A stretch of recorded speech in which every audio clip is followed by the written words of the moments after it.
Yes, ladies and gentlemen, ngo byifashe bite mumeze mute aho waboherereye hose mubwira uti yambu ngiye kubwira rero ibintu bitangaje 20 ku muhanzi Israel Mbonyi. Iyi ni Hozaho update episode ya 9, channel yo ni Hozaho TV. Ni bihe bintu 20 bitangaje kuri Israel Mbonyi. Icyambere wamenya nuko amazina ya nyakuri yitwa ubundi Israel Mbonyi Cyambu.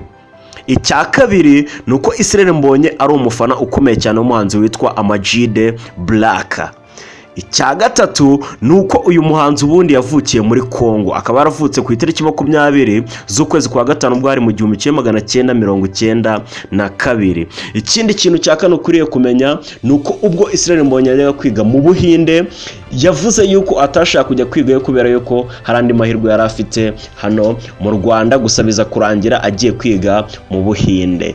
Ikintu cya gatanu rero ukuriye kumenya ku muhanzi Israel Mbonyi gitangaje nuko ari umuhanzi wize ibijyanye na farumasi. Gusa nubwo yize ibijyanye na farumasi yaje kurangiza nyuma biza kurangira yisanze mu muziki wa gospel. No kuvuga ngo ibyo yize ntago byashoje ari byo ashyizemo imbaraga ze zose, ahubwo byaje kurangira abaye umuhanzi, abaye umunye gospel, akaba asigaye aramya Imana. Ikindi kintu rero cya gatanu ukwiriye kumenya ku muhanzi Israel Mbonyi nuko yigize guhereza umuhanzi Amajide Black impano, gusa icyo gihe ajya kumuha impano byahuriranye nuko na Amajide Black nawe yari yamuteguriye impano. Wakibaza ngo nihe impano ari icyo gihe Israel Mbonyi yahaye Amajide Black?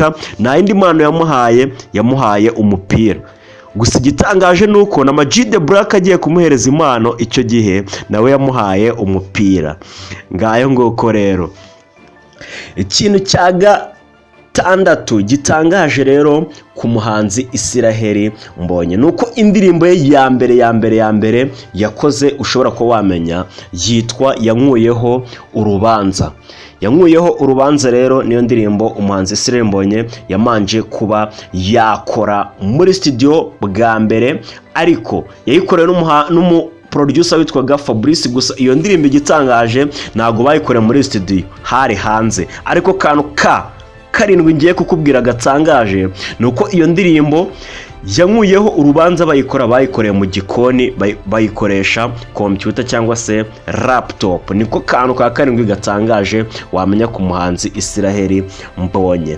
Ikintu cya munani gitangaje ku muhanzi Israel Mbonyi nuko yatangiye gucuranga mu 2008 nibwo yatangiye gucuranga rero ikijyanye na piano mu rusengero. Gusa ikintu gitangaje ahangaha nuko mbere yuko Israel Mbonyi amenya ibintu bijyanye no gucuranga, ubundi ubwo korari cyangwa se abanyamuziki bamwe na bamwe batandukanye bavaga ahantu hamwe bajya ahandi, we yaravuga guti muzane mbatwaze ibikoresho. Nta kindi rero yabikoreraga ni ukugira ngo amenye gucuranga, amenye umuziki kabisa. Ikindi kintu rero ubwo tugeze ku kintu cya kangahe cya 9 gitangaje ku muhanzi Israel Mbonyi nuko ari umwana wa gatatu mu bana 7, akaba ari we mfura iwabo mu bahungu. Niwe mwana wa gatatu, akaba ari we mfura iwabo mu bahungu. Ikindi kintu rero cya 10 ukwiriye kumenya ku muhanzi Israel Mbonyi nuko 2013 nibwo yasohoye indirimbo yiwe ya mbere, ariyo ndirimbo twabwiye yitwa Yankuyeho Urubanza. Ikindi kintu wamenya ubwo ni cya 10 na kangahe 11 gitangaje kuri Israel Mbonyi nuko ubwo ise yumvaga indirimbo yiwe ya mbere Israel Mbonyi yari yakoreye mu Buhinde, ayikorewe no mu producer witwaga Fabrice, nuko papa we atigeze amenya yuko iyo ndirimbo ari umuhungu wiwe wayikoze.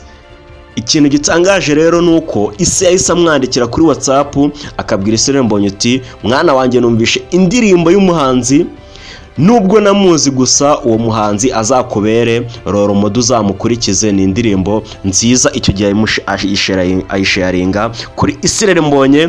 Israel Mbonyi rero ayumvise yumva niwe, niko kubibwira papa wiwe. Ikintu cya 13 ukwiriye kumenya kidasanzwe kuri Israel Mbonyi nuko Israel Mbonyi akigera mu Rwanda akumva indirimbo yiwe yakunzwe yamenyekanye abantu benshi bayimenya nuko ikintu gitangaje cyahise kimubaho ngaruko yahise agira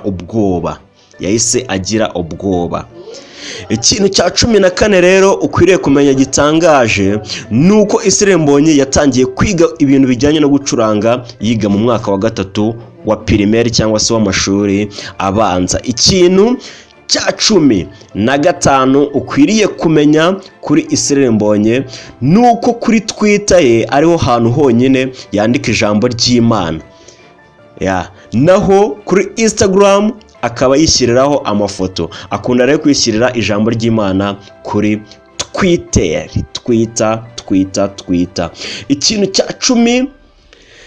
16 ukwiriye kumenya ku muhanzi Israel Mbonyi nuko yigize gukora indirimbo zigera kuri 3. Izo ndirimbo zose azishyirira hanze icyarimwe. Gusa nubwo yazishyirira hanze icyarimwe, izo ndirimbo zose igitangaje nuko byagiye kugera saa 6 zose zamaje kugera ku rubuga rwe rwa YouTube. Ikintu cya 17 gitangaje ku muhanzi Israel Mbonyi nuko we avuga yuko baramutse bamuhaye, ni ikibazo bamubazaga, baramutse bamuhaye gukina théâtre baramaje uti ese tuguhaye gukina muri théâtre ni iyihe roro wumva wakina? Arangije aravuga uti njyewe mumaye gukina théâtre ndumva nta roro nimwe nashobora mu bintu bijyanye na sinema cyangwa se bikina ikinamico, ahubwo boss ahita avuga uti se tunda kwirukanye Israel Mbonyi uti kuko ibyo bintu ntago ari impano yanjye. Ikintu cya 18 gitangaje kuri Israel Mbonyi, mwibutsa ko iyi ni Hozaho TV, niba utarakora subscribe ukande subscribe kuko iyi ni part 1, tuzaba part 2 no ku bandi bahanzi ku bindi byamamare bigiye bitandukanye tuzagenda tubabwira ibintu bigiye bitandukanye bitangaje kuri bo. Ikintu cya 18 rero wamenya gitangaje kuri Israel Mbonyi nuko ubwo hari mu bihumbi 2015 ubwo yari muri konseri higeze kuba agashya, umumama agira gutya arahaguruka muri konseri arangije atera hejuru aravuga ati Israel Mbonyi ngewe nkuhaye umukobwa wanjye. Gusa Israel Mbonyi avuga yuko umusista bamwemere cyangwa se umukobwa bari bamuhaye uwo mumama atigeze amuca irya, atigeze amubona. Ngayo nguko rero. Ikindi kintu rero cya 19 ukwiriye kumenya kuri Israel Mbonyi ni iki ngiki, nuko ari we muhanzi wagiye bwa mbere mu gihugu cya Israel.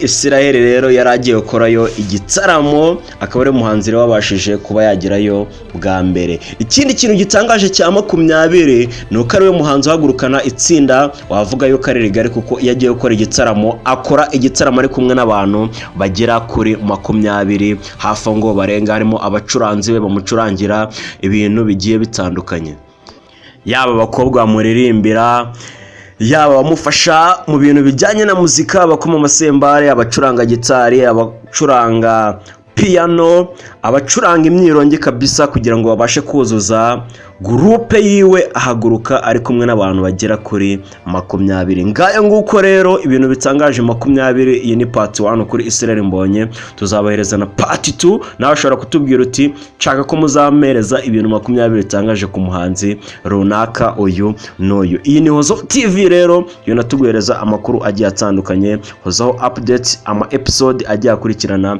meza cyane. Kanda subscribe tujye twibanira rero gatanu kandi kabisa. Mubwira uti ushobora gukora follow kuri Instagram yacu ni Hozaho TV, ushobora kudukurikira kuri Facebook ni Hozaho Entertainment kabisa. Twe twibanira mu bintu bigiye bitandukanye, mu bintu by'ubwenge bigiye bitandukanye. We love you so much rero kabisa.